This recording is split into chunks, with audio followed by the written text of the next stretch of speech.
o meu sonho, minha expectativa de vida, na verdade, sempre foi conseguir dar um suporte para as pessoas que eu amo, ter condições financeiras, condições psicológicas, condições físicas, para poder sempre ser o para-raio para quem precisasse, né? Para as pessoas que eu amo. Nesse ponto, hoje, eu sou um cara realizado.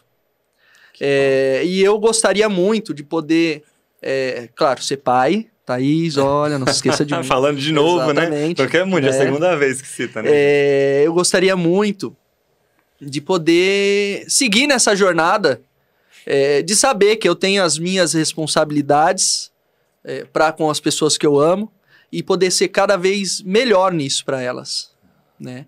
E não é só na questão financeira, é na questão sentimental, na questão de orientação, que é importante. Tem muita gente que você fala, mas como se ele fosse bom, não se dava, vendia, né? Mas a gente procura sempre, eu procuro sempre fazer o meu melhor. Eu acho que é isso, dizer realizado profissionalmente hoje, eu me sinto muito realizado. Com tudo que eu faço. Eu amo o que eu faço. Eu não me vejo fazendo outra coisa, a não ser, claro, quando eu aposentar, que eu vou voltar a mexer com bicicleta, que eu gosto muito, me tira o estresse, né? Eu amo, e claro, do lado do meu velho, né? Do lado da minha mãe, que é a minha madrasta hoje. A minha mãe, para quem não sabe, minha mãe biológica é falecida desde que eu tinha 18 anos de idade. E eu tenho a minha mãe, que não é a minha boadrasta, tá? Que é uma das pessoas com o maior coração que eu conheci, que eu conheço nessa terra.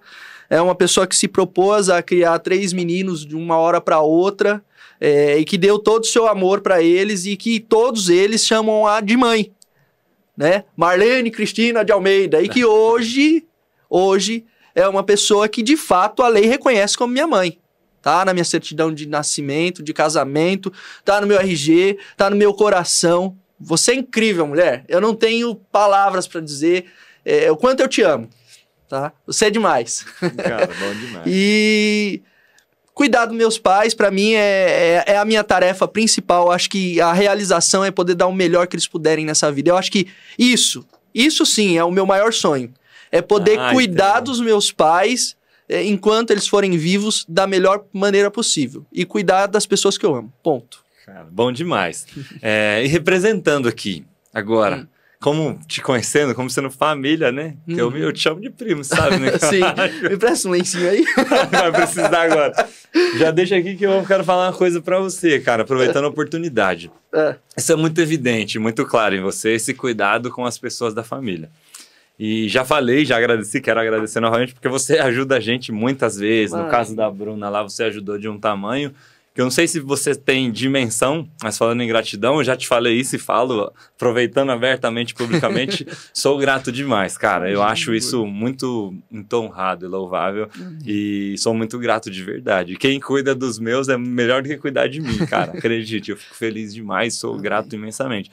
Assim, uma coisa que você também fez que eu se estendo essa gratidão também é uma parada muito grande que a gente falar que é com seu irmão também, cara. Cara, como é legal essa história. É ruim falar isso, né? Porque parece que tá querendo promover. Não. Mas eu fiquei muito feliz quando me contaram que você pôde ajudar o Binho lá, você ajudou ele de uma forma...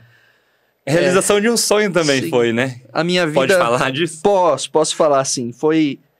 a minha vida inteira, desde aquele primeiro episódio, eu me propus a conseguir chegar num ponto de dar uma casa para minha mãe, de cuidar dela, de cuidar dos meus irmãos, né? Lá no comecinho da entrevista, eu contei aquele episódio e aquilo não me saiu nunca da cabeça. E hoje eu luto, a minha vida inteira eu luto para satisfazer esse desejo, né? Então, foi uma história muito engraçada, na verdade, porque eu tava procurando uma chácara, o meu irmão acabou... Meu irmão é assim, ele tem um problema mental, que é o probleminha dele lá, que infelizmente ele não consegue desenvolver algumas coisas como as pessoas normais, mas é um exemplo pra mim melhor do que qualquer pessoa que eu conheço de esforço. É um cara que trabalha, que não enche o saco de ninguém, que não dá trabalho pra ninguém, que cuida da família dele, que tem 2 filhos. É um cara maravilhoso pra mim, que tem a pureza de uma criança, sabe? Ele, pra mim, é uma referência. E eu tinha minha mãe também para cuidar, que infelizmente partiu quando eu tinha 18 anos de idade, mas que a minha promessa era viva. Um dia eu ia conseguir comprar uma casa para minha mãe, um dia eu ia conseguir dar o suporte para minha família. E eu tenho trabalhado a minha vida inteira nesse sentido, né? E aí um belo dia a gente tava resolvendo comprar um cantinho para eu poder descansar, para eu poder ter um pouquinho de sossego na cabeça, porque a cabeça é muito cheia, com tanta coisa para fazer, com tantas pessoas para cuidar, tantas famílias para trabalhar e poder cuidar, né? E aí eu falei, meu sogro, o desejo dele era ter uma chácara, era ter um lugar para ele poder também cuidar da plantinha, porque eu adoro mato, eu gosto de terra, eu adoro plantar o meu alface e colher, eu gosto, eu amo isso. E eu tava procurando uma chacrinha, falei assim, vamos tentar comprar uma chacrinha e tal. E o meu irmão, nesse meio tempo todo, ele morava de aluguel. A gente foi lá, ajudou ele, montou a casinha dele e tudo, porque queria casar com uma moça que ele encontrou. E a gente falou, Fabiano, puxa vida, vai com calma, não é hora ainda, se organiza, você tá trabalhando agora e tudo. E não, eu quero, eu vou. Então tá bom, vai morar com ela. Então a gente foi lá, se organizou, papai, mamãe, todo mundo se organizou, ajudou, eles entraram pra casinha deles, que era uma casinha de aluguel. E aí, de repente, depois de alguns anos, endoidaram a cabeça, viraram a cabeça, porque eu tenho que ir para um canto meu, eu tenho que ir para um canto meu. Não é um pensamento ruim esse, mas da forma que eles fizeram foi ruim, né? Eles acabaram indo para uma invasão de um local, compraram um barraco lá para pagar de pouquinho, e com a minha sobrinha também, que é pequenininha. Eu não tinha ido na casa dele durante muito tempo, porque isso me lembrava muito a minha infância, aquela parte de barraco que eu passei com a minha mãe, né? A comunidade. Para mim era muito difícil saber que eu ia ter que chegar na escola e eu já ia chegar com dor na barriga porque eu não tinha o que comer, né? E isso para mim me machucava muito. Então eu deixei de ir e o que eu fiz? Eu batalhei, eu fui lá, comprei um apartamentinho para eles e não falei nada na época. E deixei lá, falei, pai, mãe, ó, tá aqui, tá guardado, eu não vou colocá-los ainda, porque eu quero ensinar uma lição pra ele. Ele vai ficar lá e eu vou acompanhar, vamos ver, a gente dá o suporte, se precisar de qualquer coisa, eu vou lá, a gente dá a condição pra ele. E aí a gente foi acompanhando. Então ele vivia naquela dificuldade dele, mas nunca faltava comida. Eu ligava pra ele às vezes e falava assim, como é que tá aí? Aí ele abria a geladeira, ó, tá cheia de carne, né? Era só salsicha, tem um monte de salsicha aqui. Eu falava assim, tá bom, gordo, então vai. Porque a gente sempre prezou que ele fizesse por ele, que ele fosse autônomo, independente, que ele crescesse por esforço dele. Por quê? Porque ele precisava desenvolver. E aí a gente foi acompanhando. Deixei lá, fui pagando apartamentinho, tava lá até esse tempo atrás. E aí o que aconteceu? Eu fui ver a minha chácara, que eu queria uma chácara na minha vida. Eu ia me endividar de novo, mas eu ia pra cima. E aí eu falei assim, beleza, vamos lá. Aí comecei a procurar chácara e tudo. E aí eu comecei a pensar na condição do apartamento. Falei assim, mas eu vou arrumar uma dívida pra ele, porque ele vai pagar condomínio. Sim. E pra ele que ganha pouco, isso faz toda a diferença. Pra ele que tem um salário mais baixo, faz a diferença. Sim, 250, 300 reais a mais, impacta na alimentação. Né? E aí eu deixei lá, só se tivesse alguma coisa nessa invasão que ele tava vendo, se na rua ele não ia ficar, ele já tava garantido. Aí fiz a compra de uma casa dos meus sonhos na chácara, falei assim, nossa, eu queria ter uma casa dessa. Acabou que o negócio, depois de fechado, não deu certo. Caraca. A gente chamava de casa de vidro, era incrível, era linda. Acabou, não deu certo, falei, tá bom, maravilha. Vamos ver outro lugar.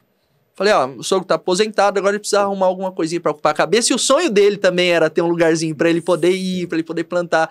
E eu queria fazer isso por ele, porque ele me ajudou demais na minha vida. O meu sogro e minha sogra pra mim são como pais. Eles são pessoas que cuidam de mim, inclusive até hoje. Bom, né? Eles são incríveis comigo, não tenho palavras pra dizer, pra agradecê-los, né? E aí eu fui lá e comecei a ver outro local. Fiz o negócio, tudo, e no meio da semana tinha visto uma casinha aqui por perto. E nessa casinha tinha outras casinhas de aluguéis. E o que me chamou a atenção tinha uma dessas casas que estava vazia.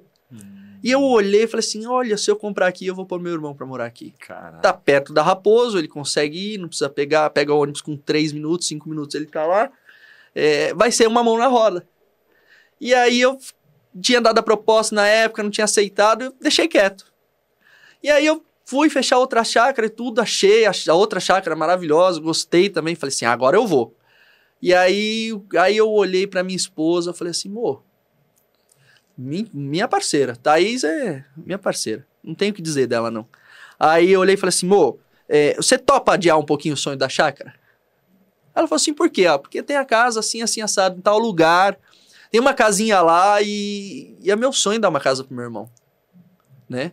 Eu vou colocar ele lá. Aí vou tirar ele de lá por causa da minha sobrinha, porque a minha sobrinha também é um dos motivos pelos quais eu luto, né? Eu não quero mais que ela fique nessa situação. Eu passei muito por isso quando era criança. Pelo menos numa parte da minha vida. Não depois que eu fui morar com meu pai, mas uma parte foi. E eu fui um dia na casa do meu irmão antes disso.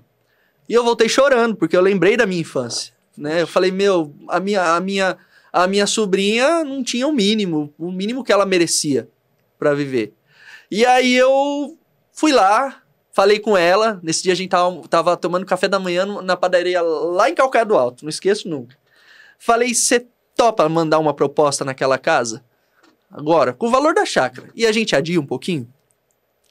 E aí ela olhou para mim e falou assim, topo. Mas foi tão engraçado, tão incrível, que eu mandei a proposta, não deu 5 minutos, o cara respondeu, tá aceito. Caraca, na hora. Eu falei, caracas, eu não acredito. E aí eu olhei pro pai, aí a gente foi na casa do meu irmão, que era muito simples, e aí eu falei, eu vou lá, porque eu preciso ver o que serve, né? Não vou falar nada pra ele, que era surpresa. A casinha dele era surpresa. E eu chorei a semana inteira de felicidade, agradecendo. Eu costumo dizer que foi o melhor investimento da minha vida até hoje, né? E aí eu fui lá, olhei a casa dele, só servia o chuveiro, o micro-ondas, eu acho que só. E o bujão de gás. O resto nada que você conseguia aproveitar na casa dele, infelizmente, porque chovia muito, molhava muito dentro de casa, e me doía o coração ouvir o meu irmão ligar pra mim, a gente tava conversando, ele olhar e falar assim, irmão, quando chove eu fico com medo, eu nem durmo. Eu falo assim, mas por quê? Porque eu tenho medo do barraco cair na minha cabeça e na da minha filha. Quando ele contou isso pra mim, eu fiquei em choque. E aí eu fui, conversei com o pai, conversei com a mãe, a gente se juntou, mobiliou a casinha todinha, deixou prontinha, pintou, arrumou, coisa mais linda pra mim, né? E aí a gente fez a surpresa pra eles, né? E estão lá hoje, morando, feliz, graças a Deus. Eu tirei eles da situação que eles estavam, junto com os meus pais, agradeço muito. Com a minha esposa também, que é minha parceira. E eu sou muito feliz por isso. Eu chorei a semana inteira agradecendo a Deus, porque, incrível. E se minha mãe tivesse viva, ela também teria uma hoje, graças a Deus. Poxa. Ei, tá gostando do nosso vídeo? Então já aproveita para curtir, se inscreve no canal, ativa as notificações, porque você vai ajudar a gente a chegar em muito mais pessoas.